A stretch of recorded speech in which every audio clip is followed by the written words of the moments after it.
Hey everyone, welcome to another episode of Huddle Up with Gus. I'm your host, former NFL quarterback Gus Frerotte, and welcome to the new 1631 Digital News Studio. You know, some people say, no news is good news. Well, I say to those people, you've never read 1631digitalnews.com. Go to 1631digitalnews.com to get your latest news, sports, music, and entertainment. And maybe even listen to your favorite podcast, Huddle Up with Gus. Check it out today at www.1631digitalnews.com. Welcome to what surely will be a doozy of a matchup right here, sports fans. Whether your game is on the gridiron, at the diamond, or on the links, we can only say, welcome to this week's Huddle Up with Gus. 15-year NFL quarterback Gus Frerotte, passion for sports, has taken him on the field and behind the benches, playing for 7 NFL franchises with 114 TDs under his belt. Gus knows who the players are and how the games are won. It's not every day you get to hang out with an NFL quarterback, huh? Okay, sports fans, from the decked out and plush 1631 digital studios, it's kickoff time. So snap your chin straps on and get ready to huddle up with Gus. Strange variety, but again, a big play to Leslie. Hey everyone, welcome to another episode of Huddle Up with Gus. I'm your host, Gus Frerotte, 15-year NFL quarterback, and I want to welcome you to the 1631 Digital News podcast studio. So today we're sitting in here, and thank you to 1631 Digital News for hosting us. I also want to thank Sounder FM. That's our podcast platform. Man, without them, we haven't been getting the audience, before we got onto Sounder. Now with Sounder, our audience has increased and new listeners have come on in droves. So thank you to Sounder and all their new transcription and everything that they're doing. And, we want to thank, in the last month, we did a big promotion with Manscaped. And so we want to thank Manscaped for letting us work with them and hopefully becoming a partner. So thank you to Manscaped. And you can still go to manscaped.com, put in my code Gus Frerotte, all caps. That's GUSFREROTTE. And you can get 20% off and free shipping on any products that they have. And they have the new Lawnmower 4.0 now. It's not the lawnmower that you think, but if you're a guy, you probably need it. So today joining us is professional soccer player and somebody that I think his story just relates so well to really why I started this podcast. And because we all find our path in life. So Jesse Bradley has found his path in life, and I think he does an amazing job of it. He's a speaker. He goes around and tells his story. His faith is amazing. He's been through many trials. He's been tested. His faith has been tested. And I think he just has an amazing story. He was a goalkeeper in the U.S. and Scotland and Zimbabwe.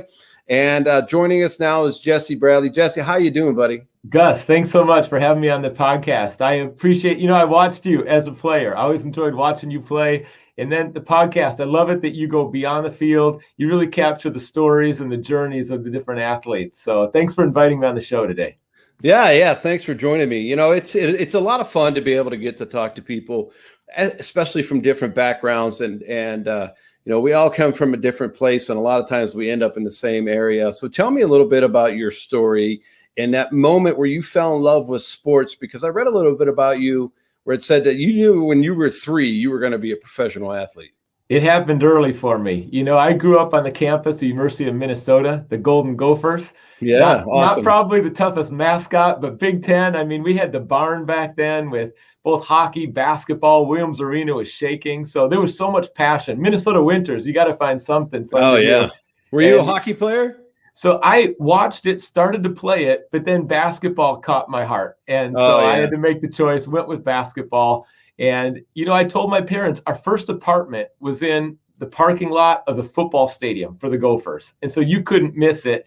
There's, maroon and gold everywhere. And I started going to the games with my parents, told them this is what I want to do when I grow up. And that never changed. I mean, sports for me, I started playing, football. I would just grab a football as a little kid, and I was the quarterback and the wide receiver and catch it in the snow. Or I would put up a Nerf hoop, and I would be both teams. I was an only kid. So, it wasn't something that anyone had to say, you need to get involved. Around our neighborhood, we just played all the time, go to Van Cleef Park, and just all the kids were playing out in the streets. And then, of course, we found games too. But when my parents got divorced at age 7, I would say that I even poured myself more into sports, if that was possible, because of that pain right there and that loss, that void. It's like, well, what do I really enjoy in life? And I didn't have anything I enjoyed more than sports. And so I played 3 sports in high school. It was basketball, soccer, and also baseball. But I just couldn't get enough sports. I loved it. Minnesota is a great town. I mean, playing for the Vikings and living there. I lived in Rochester, then I lived in Uptown, and I've been all over. And in the winter times, obviously, when we're there for the football season and everything starts freezing over, one of my favorite things was just riding around, seeing the pond start freezing over, seeing everyone start to get them ready. And they would clean the snow off. They'd make their rinks. Then all of a sudden there'd be a bench. Then there'd be a goal. Then there'd be lights. And that's right. Minnesota was amazing. And it's a great place to play sports. Some of the sports athletes that come out of there are incredible. You're right. And you got to be resourceful. So if it's ice fishing, making a pond, I mean, those winter times. But Minnesotans are pretty rugged as well. And, we had Kevin McHale that I watched growing up, Dave Winfield. Mm-hmm. We were hoping you were going to bring us that long-awaited Super Bowl, Gus, Hey, I wanted to. I mean, I would have loved that, but Minnesota has been so close so many times, There they went from me and my old behind, and then in 2008, then they bring Brett Favre in 2009. And I told Coach Childress, I'm like, just have both of us. We're going to have 80 years between us. Like, what team has that experience on it? He's like, well, whatever, which I get.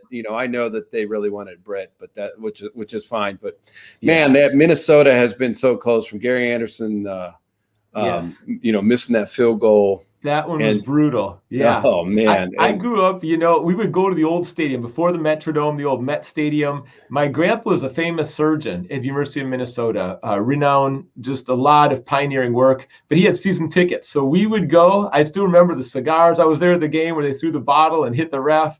Oh, my gosh. Yeah. I remember that. I have a seat from that old stadium still. I've held awesome. on to. And then, yeah. But tell me, like, it's like, it's colder than Green Bay, I want to say. Because I've played outdoors in Green Bay and it's been cold. I've played outdoors in New York. It's been really cold. But the cold, and for some reason in Minnesota, is just like none other. It's no joke. We had to plug in our car. And I didn't come from a well-off family, but we plugged in our car at night, and it still took a while to get started in the morning. The car doors would freeze. And let's say one of my parents drove us to school, they brought a bungee cord. We'd all leave at the passenger side up front. They'd grab a bungee cord and hold the car until it warmed up enough and you could actually close it. So it lives up. When I lived in Iowa, I thought, this is balmy compared to Minnesota. And this is easy. Right. I played lots of pranks on people in Minnesota with the nice frozen tundra up there, the cold, just from freezing guys' clothes and putting them back in the lockers. And I did it to Morton Anderson, and it was a lot of fun. But that's awesome. So you say that you said that your parents were divorced when you were 7, and sports is a big passion. And one of the things for me is that I hear from a lot of people that sometimes that when you play sports, you kind of get a mentor from a coach or somebody that you connect with. Did you have somebody like that? Yeah. I obviously had your dad and your mom, and, I did too, but there were still coaches that I had that were a big part of my life that played a huge role in who I am. Absolutely. And especially when my dad moved away out of state and I didn't see him much growing up, those coaches, the impact in my life was huge. And I'd say that to every coach, anyone that's involved in youth sports, those kids look up to you so much. They remember their coaches, and you can influence those kids in such a positive direction.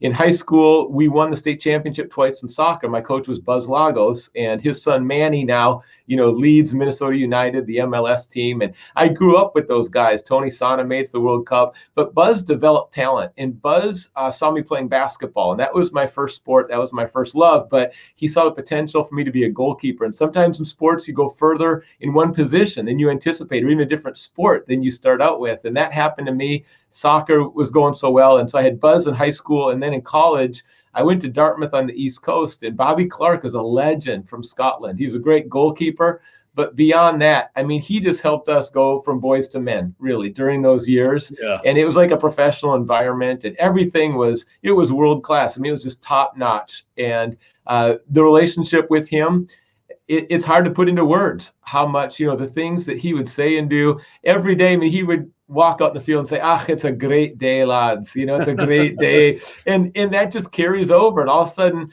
you kind of get some of that attitude, that overcoming, that perspective. And pretty soon you're like, it doesn't matter if it's cold. It doesn't matter who the other team is. Like, we're going for this thing and we're united. And when the culture is that healthy, sports is a lot of fun. The coach sets the environment. I mean, for anyone listening, you got kids involved in youth sports, like, check out who the coach is. Because if you get a good coach, so many other things fall into place. And they're not just a coach either, right? They're to me, they're a human, right? They understand who you are. They try to figure out what's going on in your life, because they know that if you're having a bad day at home, you're probably not going to play very well. That's Good coaches, to me, are not just about the X's and O's. They're about the whole person. And especially in youth sports, because kids are quiet, they don't talk much. And if you can get to the root of what's going on and get them to kind of let all that go and play hard, you're usually going to have some success. But the success comes in creating a good athlete, but also a good person. That's right. Because good coaches know how to motivate. They know who they should kind of, maybe push a little harder, who needs some encouragement. And when I went to Dartmouth, I just felt like I already had a friend in coach, where other calls coming from coaches and recruiting, they might ask, like, okay, what were your SATs again? They just go through the list of standard questions, but it's like he wanted to get to know me, and that bond that we formed even before I arrived on campus. I mean, that relationship, life's about relationships, quality of your relationships, the quality of your life. And coaching, it's one of those special bonds where they're a mentor on the field, but then so much more in life as well. So you really didn't want to go anywhere warm, because I know Dartmouth is not warm. I applied to so many schools in California. I was set to go that direction. It's like, okay, I'm going to play soccer, so I'm just going to go where it's cold and we have to play with a ball that's frozen. Oh, I want to be a goalie and have them kick that thing at like 100 miles an hour in my head. Yeah, I know. We played in the snow, NCAA game. It was my junior year, and we had a shootout in the snow.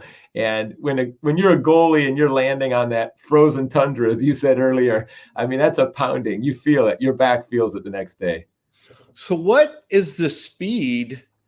Like, have you ever made, like, with a speed gun, kind of seen what somebody can kick? Like, what is the speed of a soccer ball? That is a great question. I would say over 65 miles an hour would be my initial guess. But that's a great question. There's certainly a range. And as a goalkeeper, I always knew the two guys that shoot it the hardest on my team. Yeah. It's like I got my W. Goalkeepers catch it with a W. So I got my W ready, and I'm just on the balls of my feet, and I'm ready wherever it's coming. But I would say that overall as a goalkeeper, I would pray before games for quick reflexes, because the shots come so fast, and they can catch you if you're not in balance, if you're just on the wrong foot, leaning the wrong way, like, you're done. That goal is pretty big. And for a goalkeeper, if you make one mistake, that's off in the game. Midfielder can make 10 mistakes, no big deal. As a quarterback, you throw that one pick six and it's like game over on that key drive, 2-minute drill. Well, as a goalkeeper, if I let in one bad goal, that could be the difference. And so a goalkeeper, it's a psychological position as well. So do you play armchair goalie a lot? Like, I play armchair quarterback, right? Yeah. Like, I'm always critiquing these guys that are playing, like, oh, why didn't he make that throw? And I'm like, shut up. You say that about you. You shouldn't be talking about them. Oh, it's so true. Every time I watch a goalkeeper, I'm always like, is he in the right position? And then the second thing is, would I have made that save? And the ones that are hard are like, I know I would have saved that. That free kick right there, I would have been at that upper corner. It would have been saved. So, goalkeeper, you can't help but just show up and analyze when you played a position. Yeah. So, all right. So you're in college, you're at Dartmouth, you get there from Minnesota. That's a long way from home. Yeah, true. Right. So, like, for me, I went from Pittsburgh to Tulsa, which was 1,000 miles. Yeah, that's a culture change too. Right. And you had a culture, and there was no easy way probably. Well, you probably take I-90 the whole way. to Dartmouth from Minnesota, right? Like you're just Yeah. traveling the whole north, like every snowstorm there ever was while you were in college, you hit. That's right. We drove it once, and yeah, it's a long drive. A lot of winter scenery. There's no easy airport. What airport did you fly in? Because there's no easy way to get to Dartmouth. No, and you've got to fly in. It's a propeller plane up to Lebanon, New Hampshire. Yeah. And I remember going to the airport sometimes, and I'd say, "Yeah, my next flight is Lebanon," and they'd be pointing me over to international flights, and I'm like, Yeah. "No, Lebanon, New Hampshire." Right. Well kept secret up there. Yeah, no, that's awesome. So you're there. You're getting into your final year. Do you know, like, what is the process for you to turn professional? Yeah. Our team went over to Scotland, and we played against the top teams over there. Granted, I mean, it was guys our age. It was a lot of guys, first team and second team combination, but we played against those clubs. And so I got a sense, we tied the best team over there that we played against. Like, we tied them. It was a picture that we can play at this level. Some of us are going to continue to play. And then, my junior year, we made it to the final 8 in the NCAA. We lost to Alexi Lawless at Rutgers. I talked to him on his radio show, and I think I got him to admit that he was fortunate to win that game. He doesn't fully want to admit that. But, that taste of success on a high level here, the collegiate level, going overseas, and then that was the dream, is to play. And through my coach, I mean, there were opportunities, the different clubs. You had Aberdeen in Scotland, and then there was the Highlanders, Bulawayo, and that's in Zimbabwe. And then in England, there were Queen Park Rangers, and then Man U. I mean, our coach was good friends with Alex Ferguson, who is a legend in the UK. So trying to sort through that and make a decision and, which spot, a wide range. But I felt like, okay, I've gone to Scotland. I went back to Aberdeen and was there for 3 months as well and in training there. And I felt like, okay, I understood that context and I understood that club.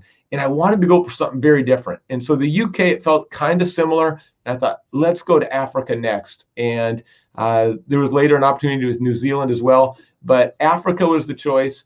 And it was also to experience life there. I mean, this with sport, you can travel, experience different cities or countries, cultures, relationships, and you see so much. And I've never been in a country where there was poverty, drought, AIDS, to that level. It's one thing to read about it, but it's another thing to go there. And I wanted to experience that. I wanted to make a difference, wanted to help out, wanted to tutor some students if I could on the side. And so that's how we ended up going to Zimbabwe.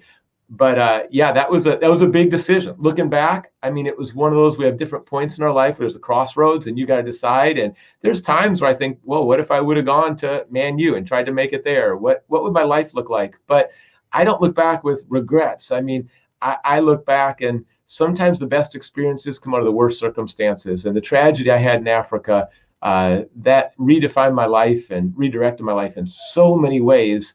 It was brutal, but there were also some amazing things that came out of it. Yeah, I was reading a little bit about that. So tell our fans about what happened to you over there while you were in Africa. Yeah, I took a prescribed medication from a physician here to prevent malaria, and it's called Lariam, mefloquine, quinine-based drug. And I took it every week as prescribed. And after many months, it built up toxic levels in my system, and a flood of symptoms came on. I noticed that I had migraine headaches. I couldn't handle any light or noise. And I'm someone who never has headaches. So that was strange. A little bit of double vision, sweats and chills. And then the crazy stuff that happened, though, is my heart would just start racing. And here's a few conditions that the drug produced. One was tachycardia, racing heartbeat. I'd be sitting still like we are now in 160 beats a minute. It's like my heart's beating out of my chest. And I couldn't stop it. And then also atrial flutter, another abnormality, skipping beats, heart murmur, and just pain in the left side of my chest. And it was like, am I going to make it? Am I going to live? I mean, this was life-threatening for a year. And I flew back because the doctors in Zimbabwe saw the decline, and they said, you've got to fly back. Well, you've still got some health. And so I came back. But the other symptoms as well, crazy dreams, just weird kind of semi-hallucination stuff. And then also, I mean, because if the lights were off in a room, what my mind would do would just be, it's like a bad trip or something. Then you turn the lights back on and kind of come back into focus. But I had, panic attacks, anxiety I never had before. Oh my gosh. Depression I never felt before. Even a couple suicidal thoughts would come in. And my emotional equilibrium was shot. And it was like this drug was just taking over my system. So I flew back to the US. We paid out of pocket, went to Stanford. He listed 10 things it could be. One of them was the drug. And when I heard it, I just knew on the inside, this has got to be it. And the physicians at that time all said, I need to keep taking the drug because after you return to the States, you take it for a month and that protects you from malaria because malaria could linger. Now, I went against all of their advice and said, I won't take the drug anymore. And we had my blood sent to CDC. They found toxic levels of the drug in my system. And it's a clear conclusion that if I didn't decide that, and again, that was a prayerful decision, I'm not going to take the drug, another month of that drug would have probably killed me. And so that month right there, I didn't take the drug. Of course, I didn't have malaria. It was all side effects of a medication. There's probably people who can relate that they've heard of stories or maybe they've gone through side effects before. And this was like to the extreme and no one really saw it coming and didn't identify it. And so finding out what it was eye-opening for me. And then, of course, later on, I learned about many other cases with this drug, and it was controversial, and many people wanted it banned, and I just didn't know that going into it. Yeah, that had to be hard. So how long were you taking it before you found out? Right. It was about 4 months that I took the drug. And then, like I say, the symptoms all came on at once. And when they came on, it was a flood. And I was flying back within about a week. I was flying back to the States because the decline was pretty rapid. So once you got off it, how long did it take for you to recover? I was fighting for my life for a year. And with those heart abnormalities, I mean, it was scary stuff. Every night, I may move back in with my parents, never thought I'd be in that spot, but they would, with a baby monitor, they would just be listening at night, like what's going on down there, and it was out of control. And making it through, the physicians didn't know, would I ever recover, which symptoms would go away? And there was nothing they could give me because they didn't want to put like a blocker in there because they didn't know how that would interact with the overdose of the drug. And so that could shut everything down. But the drug inhibits the inhibitors of my heart, so the heart can't regulate itself. And they just didn't know how long that's going to last, how much my heart could endure. I mean, I'm grateful I was a professional athlete at the time, but Gus, I had to make a chart that now I can walk 10 minutes without my heart, over amping up. I couldn't even drive because my heart was so sensitive. Any stimulation would just send it racing. So I was not driving for a year. I was just charting that I could walk up to 20 minutes, with that heart monitor on, and I'm trying to watch it. And so to make it through that year, it was here's some of the things that happened for me though. One is my identity shifted, and without realizing it, I had my identity in my performance, and that was doing well in school and grades, sports, the crowds, my career. And when all that stuff's gone and you got your identity in that, the question I wrestled with was, well, who am I? Who am I? And I had to shift it instead of what I do to who I am. And for me, and I realize there's a wide range of listeners right now, viewers, but for me, I actually came to know Jesus in college. I didn't grow up with the Bible, religion. My family's like 31 flavors spiritually, a little of everything. We got rabbi, ex-Catholics, atheists. So that relationship had started in college, but it wasn't deep. And during this trial, that's where I realized, okay, I'm going to find my security in a love that won't go away, in a presence that won't leave me or forsake me, and that was an intentional shift. I started some new habits. I had to let people into the pain. My mode as an athlete, is put your best foot forward, you perform top notch, you don't show weakness. And so for me to admit, like, instead of denial, like I'm scared, I'm worried, I'm sad, I'm down, and let people into that pain, that was new coping mechanism. Because my whole life, I'd always thrived on you just do better, you learn, and you perform better. And that wasn't going to work here.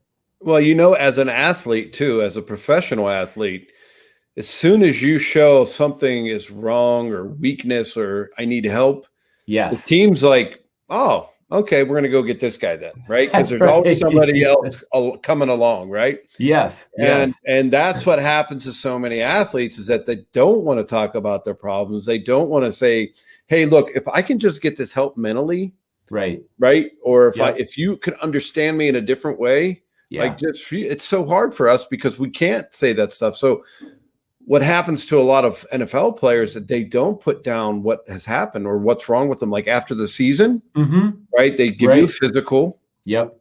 And then all of a sudden you don't tell them everything that's wrong. And then when you go to get your disability afterwards, you're like, well, you didn't have this. And I'm like, yes, I did. Well, it's not down. So I can't imagine. Well, how was your team with that? Like when you as you're going through all this, you've been a professional athlete, and that transition, as you said, had to be crazy because it was hard enough for me Yes.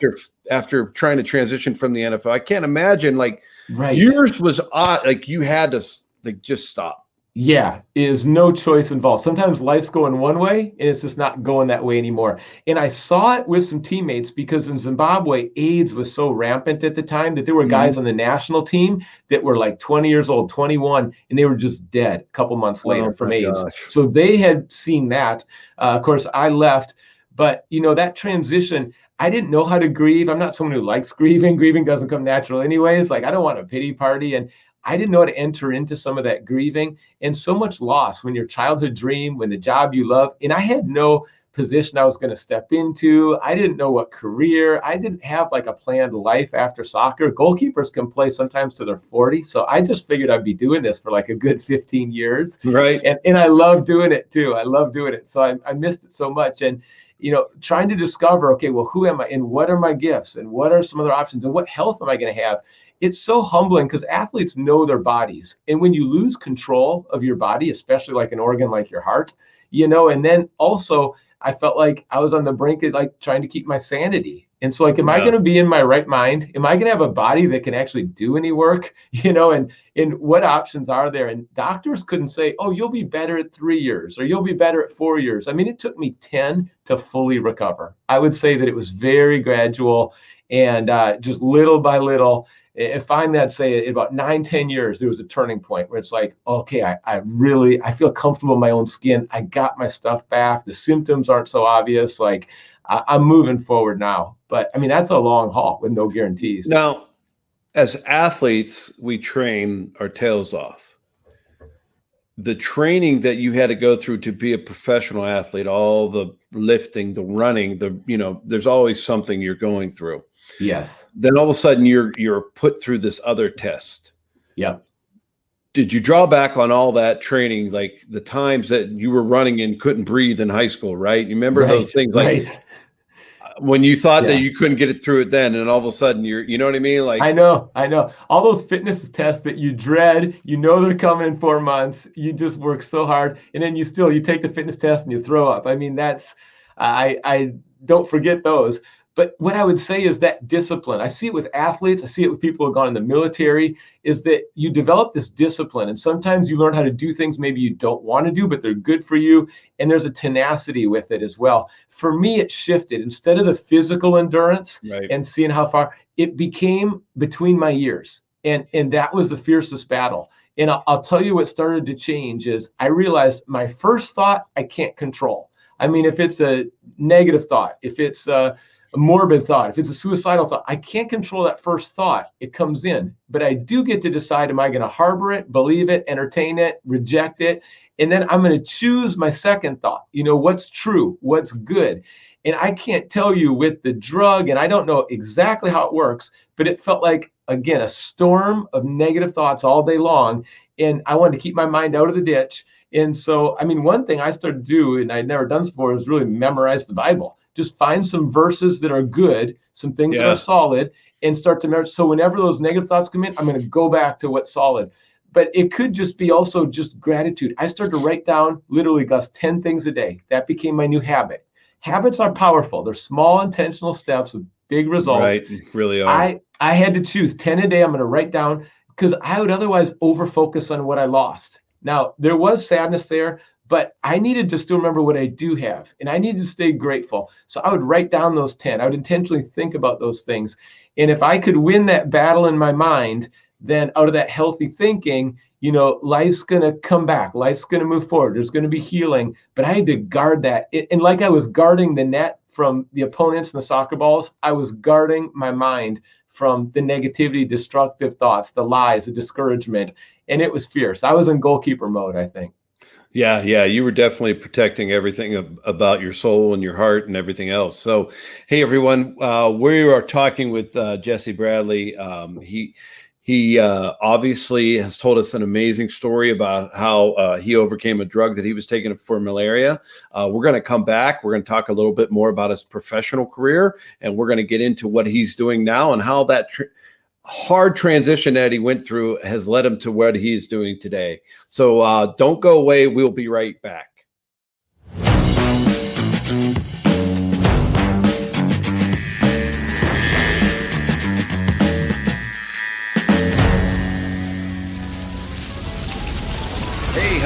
Gus listeners, Manscaped, they sent me, they hooked me up with a bunch of tools and formulations for their package 3.0 kit. So, I want to show you guys what's in the perfect package, right? We all think we got a perfect package, but they sent me the perfect package 3.0 kit. I want to show you what they sent me. So it was crazy. It came in this great box, and you can see what it says. They will thank you because they send us this awesome trimmer. They sent us, stuff that makes you smell better. And then, they sent me this great, some boxers even, which you get, right? Protect them.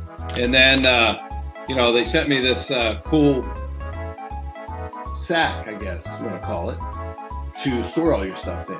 So it's been great. Manscaped sent me a bunch of product, and you can see it all on here.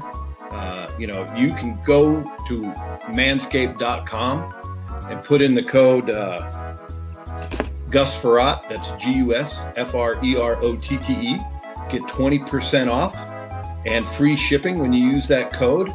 But you can get a kit, you can get individual items like this way cool groomer that has a little LED light, ceramic. These things come apart, they're waterproof, you can do a lot with them. So Manscaped is great. It's funny. I remember when I was playing with the Denver Broncos, and I'm not going to mention any names, but there was a gentleman who was playing on our team, and if he ever hears the story, he'll know exactly what I'm talking about. But he brought his own clippers in one time, and he used it to trim his beard up and his goatee and everything. And he had them there for about 2 or 3 weeks, and he goes in around the corner, he walks in, and there's another player that is actually manscaping with his beard trimmer. So, one of the things is you don't want to use the same trimmer down there that you use up here. So he kind of freaked out a little bit, and he said, "Hey, how long have you been using that tool there?" And he said, "Well, it showed up here about 3 weeks ago, and I've been using it ever since." So, there is a lesson learned that, don't leave things out. And probably if it would have just said Manscaped on it, we wouldn't have had that issue. But it's probably one of the funniest taking care of your balls stories I've ever heard or been around in the locker room in the NFL. So it's a great story. But I always said there was no way to know. There was no name on it, and the guy was just using it, and another guy was using it. It was not good, but it's a heck of a funny story. So one of the best I've ever heard in my 15 years playing in the league. But there's so many great things about Manscaped and what they're doing, because guys, you got to take care of yourself. Even though I got gray hair and getting older, but you still have to maintain some sort of grooming, right? And so we all work out. For me, I like working in my yard, doing those things now that I'm retired, getting a little sweat on and everything. You want to smell good, you got to take care of yourself. They got some great products. This one, a little ball deodorant. We all need that here and there. After, working in the yard, taking a hike, doing a walk, whatever you do, it's a great thing. But there's so many great products. I want to thank Manscaped for sending them to me. The Lawnmower 3.0, obviously you can use it anywhere in your body, but I'm sure you guys have all seen the commercials. But this is one just letting you know that the Lawnmower 3.0 comes with the perfect kit. You can buy the lawnmower by itself. You can buy all these products individually. They even sent me this wonderful shirt. You can see the back. Your balls will thank you. And then here's the front. So it's an awesome shirt. They have great gear. And you know what? Sometimes you can just sit back, take care of your balls a little bit, and read the paper. So I think Manscaped even has their own daily news, which is great. So don't forget that you can go to the code Gus Frerotte, and that's GUSFREROTTE, and you can save 20% on any products. The perfect package gift set, and you can save 20% and get free shipping. So use the code Gus Frerotte, GUSFREROTTE. Hey, everybody spells my name wrong. They even spelled it wrong in the back of my Pro Bowl jersey. So, I gotta help you guys out. So don't forget how important it is that you use these products. Take care of yourself down below and have some fun, right? There's nothing closer to you than your little buddies. So use the lawnmower, use the code Gus Frerotte, save 20% and get free shipping, and order some great Manscaped products.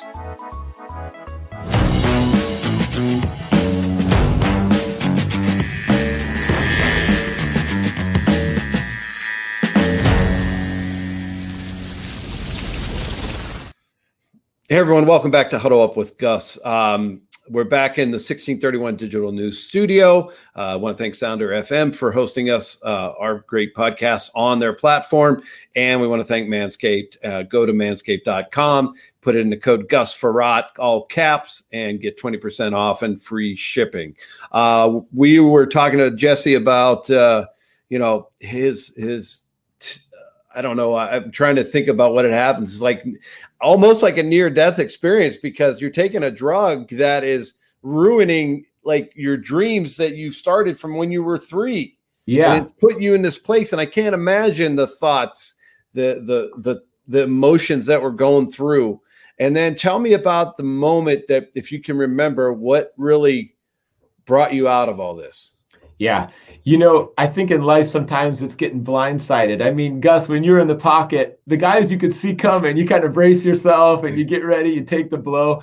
But when they blitz and it's on the outside and they hit you from behind, and that's what this did to me. I mean, it shook me to the core, and it meant a lot of changes in my life. And that 10 years, that's a long haul. And that's a long haul. It's a long haul. And part of charting that progress was just to note, because when it's that long, you don't always feel like you're taking steps forward. But I could go back to the charts and say, okay, look what's happened, and start to remember. And honestly, I would try jobs and I just physically couldn't do it. I mean, there was one where I took it for the summer. 3 times I got strep throat. My body just couldn't handle it. And it's like, okay, I can't do this yet. So I would try to take a step forward. It wouldn't happen. I ended up going to school, and I realized, okay, that will be the least physically demanding, 4 years. I never read the Bible growing up, so I knew if I'm going to be, and I just started volunteering in churches. And for anyone thinking about a different career or a second career, maybe after your first career is over, what I'd say is shadow somebody, get a little experience. It's hard to steer a parked car, so get involved. I just started volunteer with kids, and I didn't do much. I didn't know much at the time either in that context, but I started to get involved and just serve. And something inside started to wake up where it's like, this has got some potential. I'm not exactly sure what it's going to look like, but through internships and again, not physically demanding, but volunteering part-time, I was able then to go to school and take those 4 years, dive in Dallas, and then ended up going up to the University of Iowa. And I served up there. I was serving as a college pastor, Hawkeyes, so still in the Big Ten. But now I'm going against the rival, except I'm there, hopefully serving them too. But I loved it because I knew what it was like to show up on the college campus. At that time in my life, everything was good on the outside. I mean, sports, grades, parties, everything was good. And I couldn't figure out why something was missing. And there were just so many people showing up on campus. A lot of them grew up in religious homes. And, in the Midwest, there's a lot of Lutheran and Catholic, but they never really knew about a relationship with God. And so just being able to enter in, and I worked with, guys like Aaron Campman and Dallas Clark. And, there's guys that went on to the NFL, that were in our group. But, it was just a great time with college students. And I just noticed, even when I accepted the position, so you have to go up for a weekend to try to get, the position, kind of, they call it candidating weekend. And I got to tell you, I just didn't know if I was going to be able to handle that weekend. I was still at that point, so many years later, where I don't know if I can get through the weekend. So I was out on a limb trying to come back and come forward. And I didn't know what my body could handle. And, I made it through that weekend. It was like, phew, and they invited me up. And then that first year, about the end of the first year, all of a sudden, I just felt like I had my strength back. And that is such a good feeling. I mean, if you've been sick for a while, even if it's like a week or a year, or you had knee surgery, when you start to get your strength back, it's one of the best feelings. And I just felt like that is a gift to be able to just, try to keep up with college students, but be able to do what I really enjoy. And health is something that can be fragile. Don't take it for granted.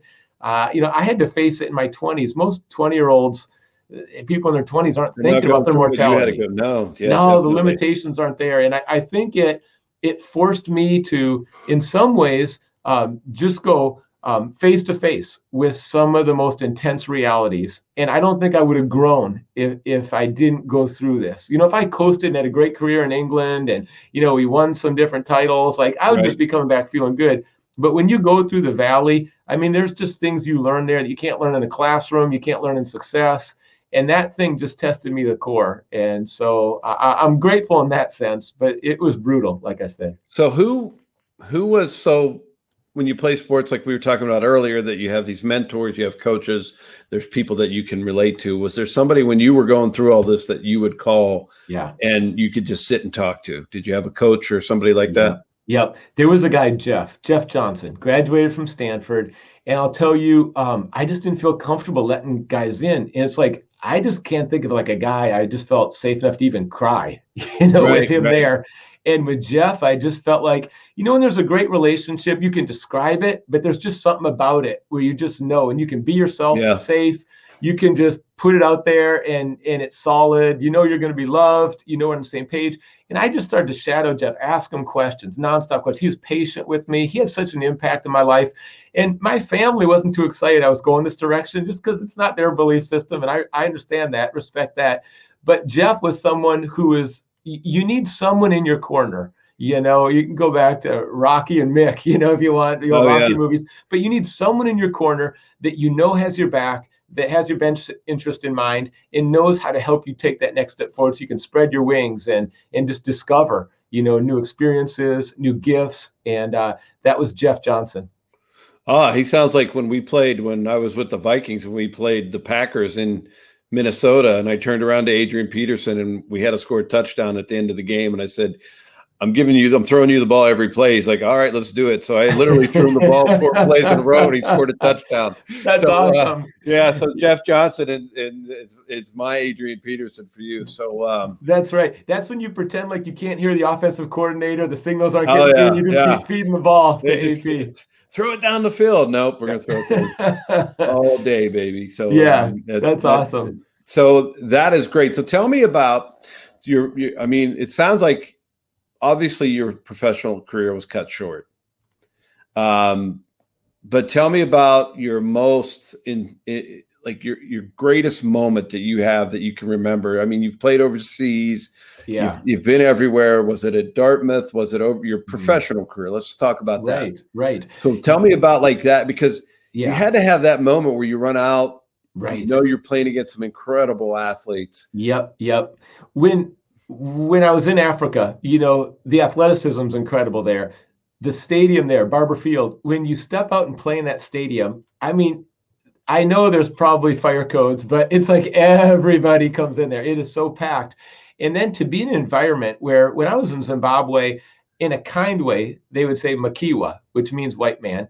And so the kids would follow me to the stadium, and they just want to touch my hair. I had hair back then. They want to, touch my skin. And it was just so unique. They just didn't see white people coming through for many of them. And so to be a Makiwa, to be in a different culture, different country, to hear those fans, to be up against that level of, athlete and soccer player, I mean, it almost felt surreal. It's like, wow, this is really happening. You try to just keep a clear mind, and get involved. When I was in college, the relationships are so tight. I mean, I'd say, that can happen in professional, but college is unique because it's those years where you're all really stepping into manhood. Like you said, you're away from home, you're figuring out who you are. And then that bond, you're with each other all the time. You're doing life together. You're in the dorms together. You're in classes together. And that bond right there. So when we won the Ivy League, we hadn't won it in 25 years. And I showed up as a freshman and we won the Ivy League. It was like, what a breakthrough for the program. And I just remember we got off that bus coming back from Brown, running around the campus. And then my junior year, when we had this success and we're just like, are we going to win the national title? We were at that level and that bond. I still jump on Zoom, in the last year, I've jumped on Zoom multiple times with these guys, and that's awesome. That's not, I don't do that with like a pro team, but I do that with those college guys because those are lifelong friendships. And we're still joking about, back of the bus card games, or, something someone said or did, or a blunder, who missed the bus and the plane for that one trip. And you enter right back in. It's like family. It really is. I forget at the time, it's the games and who won and the score and who we knocked off, the upset. But I'll tell you, 10 years later, 20 years later, you look back and it's the relationships. I forget a lot of the other stuff. Yeah, because people always ask me, like, do you miss the game? Well, yeah, I miss the game. I don't miss getting hit, right? Like, I don't want to get hit like that anymore. But you miss the locker room, you miss the camaraderie, you miss the everything that goes into it, right? All week we're together. Yeah, we have families and we go home at night. That's what's different about college and professional now. You're getting older. You're doing different things. But those guys in the locker room, you just been through blood, sweat, and tears with, and it's just something different that you can't.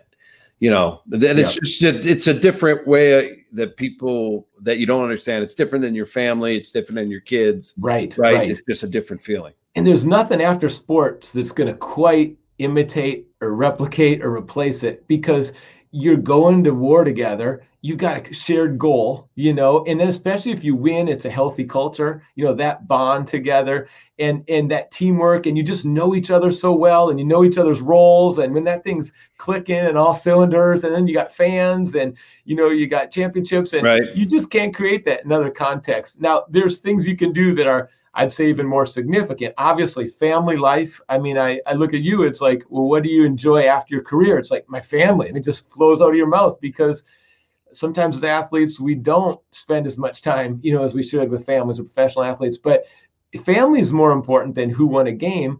But at the same time, it's just different too. And for athletes, there's a lot of guys that at the end of their career, that's a tough transition, because you just can't have that back. Sports is a limited run. Our body's our livelihood. Yeah. It is. And my goal always was to be a good husband and dad. And then to, whatever happened, I played for 7 teams. We went everywhere together. That was my important, because I saw so many guys who didn't put that effort in. And then all of a sudden they have this family at home when they retire, and they don't know what to do. They don't know how to deal with the kids. They haven't been around. And so that's why the divorce rate in the NFL is like 80%. It's terrible. Right. Yeah. Right? A lot of guys, they want this, but they don't want to put the work in. So you can do it. It just takes effort. That's right. And you were thinking real well through that. But I mean, for a lot of guys, they haven't had that much money before. So how do you manage your money, or all the temptations? There's so many things. So many things. Peer pressure. Like, there's a guy that's been playing for 10 years, right? That has all this money. Yeah, because he's been successful. He's put a lot of time in, and he deserves it. Yeah. But he's got rings and cars and watches and suits. And then all of a sudden somebody who's 23 comes in and is like, oh, I'm going to get that stuff too. Right. And then they're in over their head. I've seen guys who gambled all their money away every weekend. They get their check and they go gamble it. So you just never know. But one thing I wanted to ask you, because you grew up in Minnesota, you've been to NFL games. You've seen the craziness, that how many the fans love it. Yes, but soccer is actually the world's biggest sport. That's right. Yeah. Tell me about compare when you're in Africa, when you're in the UK and going to a soccer game. Yeah. What that fandom's like, and what those arenas are like when at a soccer game compared to the NFL. Yeah, that's right. Because I loved going to Minnesota games in school, and you had the purple people eaters back in the day. They blow the horn, right? Yeah. So I mean, its passion levels are definitely high. But I would say when you go overseas and you experience soccer, I mean, here we have a lot of professional sports, and a lot of the best athletes don't play soccer in America. But overseas, that top sport is soccer, and there's not a close second. I mean, it's a huge distance between the second most popular sport. And fans, it's so deep that, like, when you go to, I'll take Scotland, for example, like the classic rivalry, Celtic and Rangers. Well, Rangers are blue, Celtic green and white. You got the hoops. And I remember, my dad went over there on a business trip, and he was just wearing a hat that was green. That was just the hat he brought over. And he's going over into the Rangers fans, and the guy next to him just said, you take that off or you're going to get killed. And it's like, you wear that color over there. And so it's not quite like inner city gangs, but it couldn't be more revved up. And for a lot of people, that's their number one, is their football team. And nothing casual about it. And there's a lot of singing, there's joy, there's dancing and singing in soccer stands. It's a great sport, but I would say that even in some of these contexts, is not as much of a family sport. Like, I'll grab my kids, we go to the baseball game. It's a family sport, a good time for the whole family.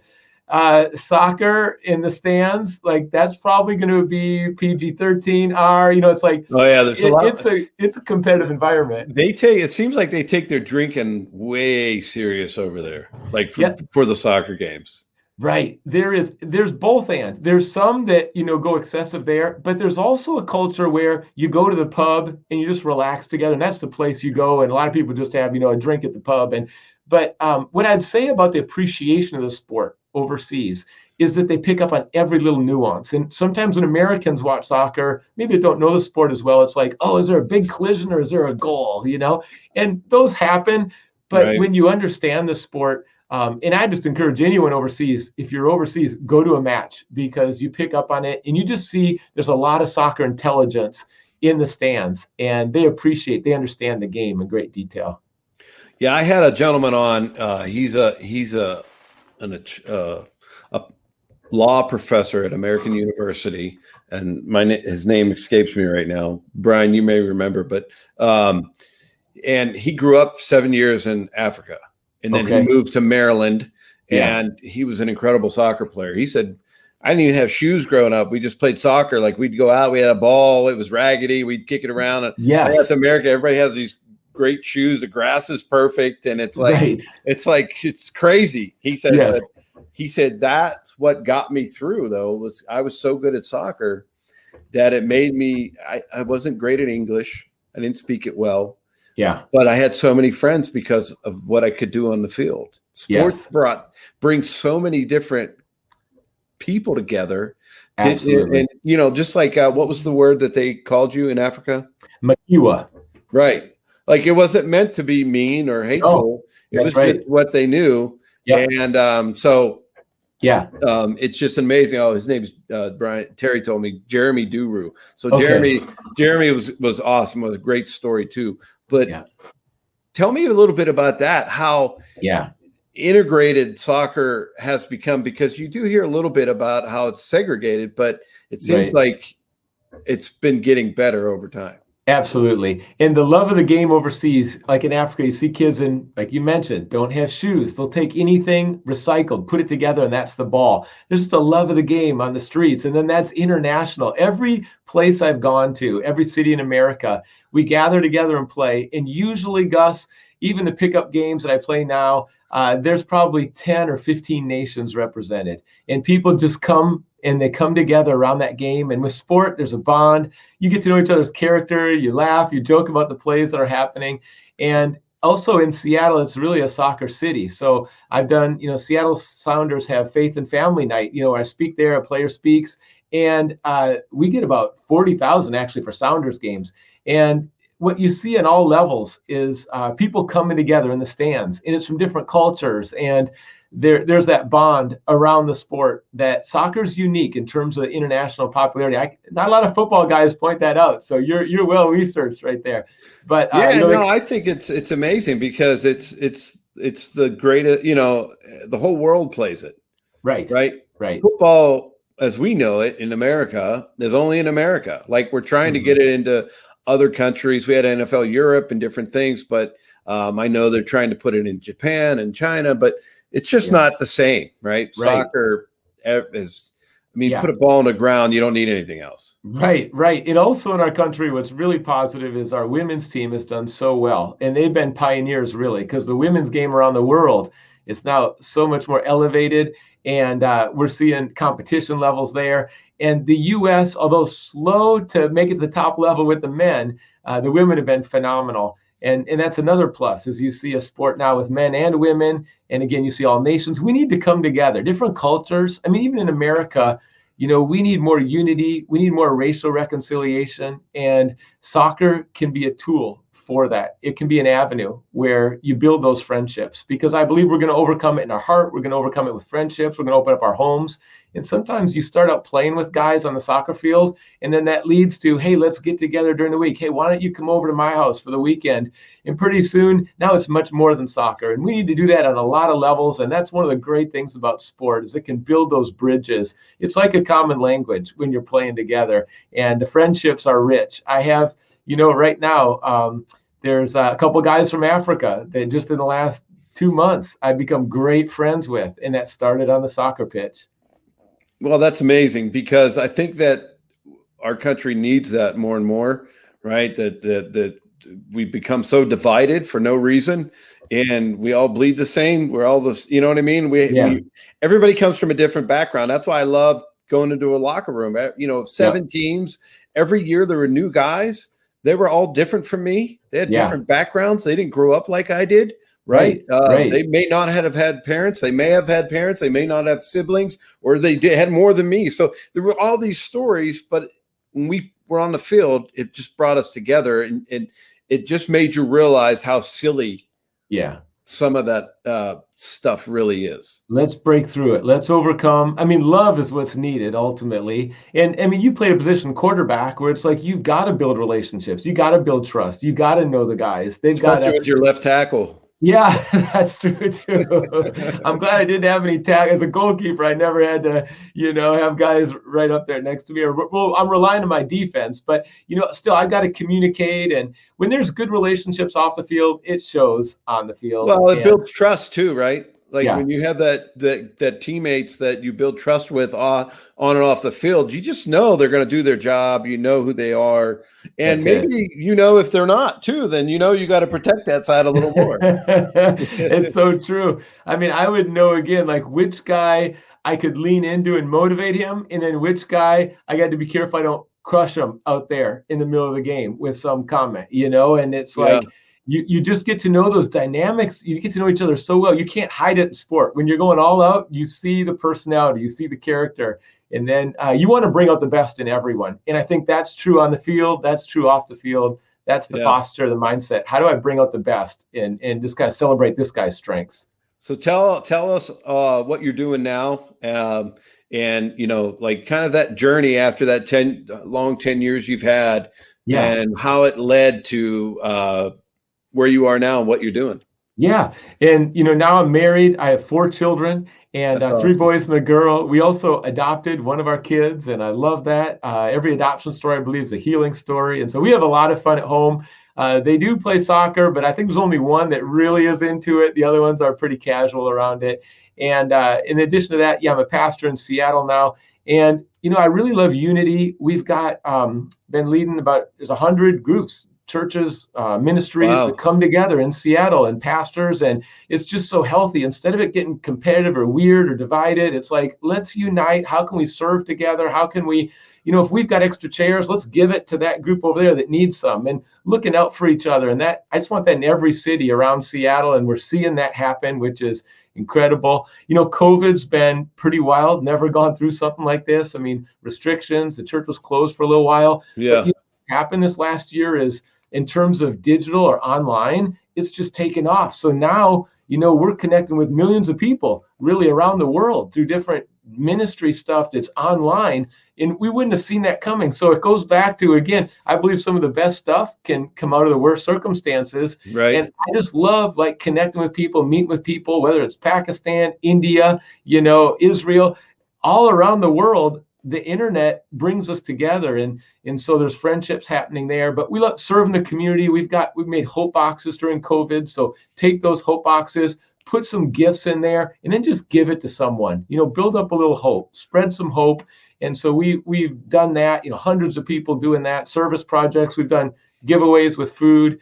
And what I like about my position is that, it could be marriages. I mentioned my parents got divorced, so we made videos together. I'm so grateful for our media team and Joel and the crew. And we made 30 videos for marriages, real practical, to just help build up marriages. And so we get to do that. I like studying, teaching, but then also, you got the counseling, meet needs in the community.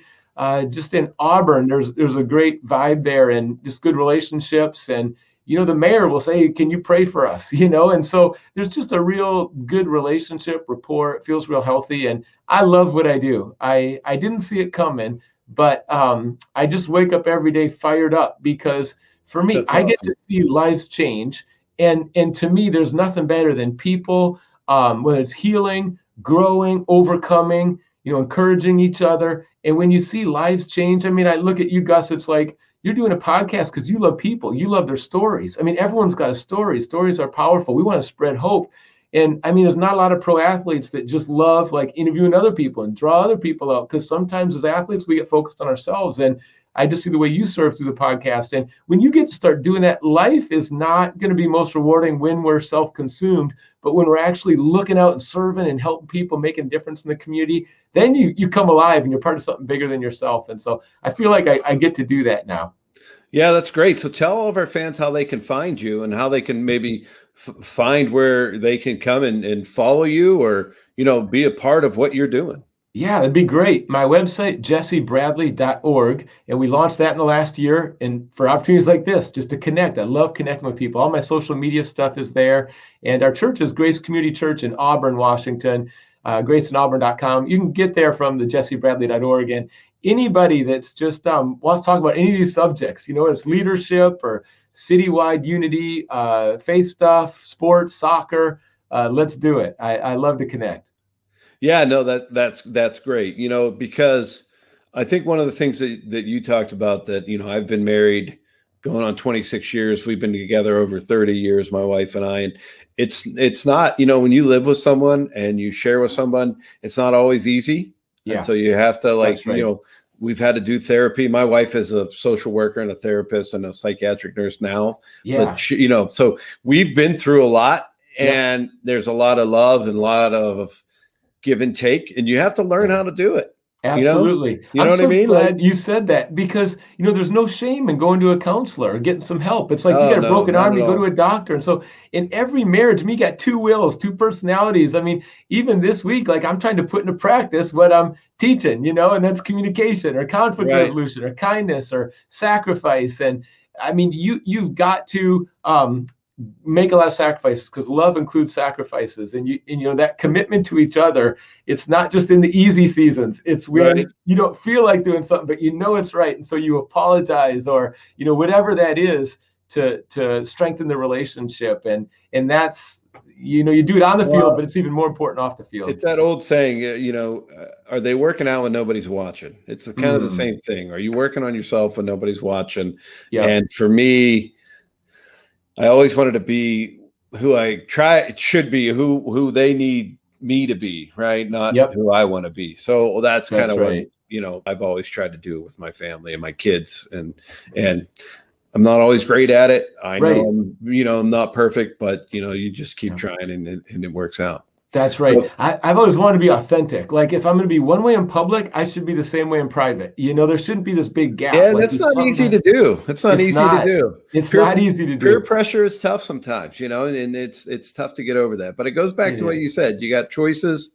Yeah. And then you got to make decisions, and then the consequences come from that. And you talked heavily about all those things that projected you down this path you're on today. And sharing your life with your kids and your community, which I think is awesome, Jesse. So I'm enjoying it. I'm grateful for it, for sure. Yeah. So, hey, I appreciate you being, I hope you're still a Vikings fan and not one of the 12th men over there. That's a great question. No comment. Let's see. What do I say here? Yeah, we don't want to hurt your community to feel bad up there. But it's a he still has a little skull in him, I think. I know, I do. It's a tough call, I still you never leave the team you grew up with as a child, and I'm always pulling for the Vikes. But then when they play the Seahawks, it's like, who am I going to go for? And then Minnesota fans start trash talking, so I'm like, all right, Russell Wilson's pretty good. He's pretty good. So we have a lot of fun with it, but it's kind of a both and. Man, what a sports town Seattle is. Yeah, and it sure is. And some of the best food you could have. Like it's amazing. That's right. You were living in it. I love Seattle. It's an incredible city. Great town. And coming from the Midwest, the winters here are so mild. 30 degrees is about as tough as it gets. Snow is optional. We go up to the mountains. That's optional. Right. So if you want cold, you go up there. but we could use your help to get us a basketball team. We need those Sonics to come back someday. Oh, man. Sean Kemp, he was the man back in the day. Yeah. Well, hey, I live in Pittsburgh. We haven't had a basketball team since the Pittsburgh Fish, so it's been a long time. You got a lot of Super Bowl rings over there, though. I'll say that. Yeah, we got a few. But I don't have any, but I know the Steelers do. So, But Jesse, man, it was a great talk. I appreciate you. I appreciate your story, and I want to thank you for sharing it with us on Huddle Up with Gus today. Gus, you do an awesome job leading the podcast. You make it real comfortable. It's a good time. So thank you so much for inviting me. Yeah, no, appreciate you. I want everybody to go see jessebradley.org, right? That's your website. That's it. Yep. You can find all his social media, check him out at his church, follow him, see his past. You're a speaker. You're a great speaker. If you need someone to come to your organization, call up Jesse. He's going to come and he's going to just give you a great, I don't know how long you speak for, but maybe an hour, probably. I'll do what they want me to do. Just spread home. There you go. I love it. All right, everyone. Thanks for joining us on another episode of Huddle Up with Gus. I want to thank 1631 Digital News in their studio. I want to thank my super producer, Brian. I want to thank Terry for helping me get everyone and always being on top of everything. Ian Kist, who does all of our social media. We want to thank Sounder FM for their new platform, all the transcription they're doing and how they're growing. Thank you, Sounder, for all the great technology. And go to manscaped.com. Put in my code GusFerrat, all caps, and save 20% and get free shipping. Have a great day, everyone, and we'll see you next week on Huddle Up with Gus. And that's a wrap, sports fans. Thanks for joining in the fun at the 1631 Digital Studios for another action-packed Huddle Up with Gus, featuring 15-year NFL quarterback Gus Ferrat. Huddle Up with Gus is proudly produced by 1631 Digital Media and is available on Apple Music,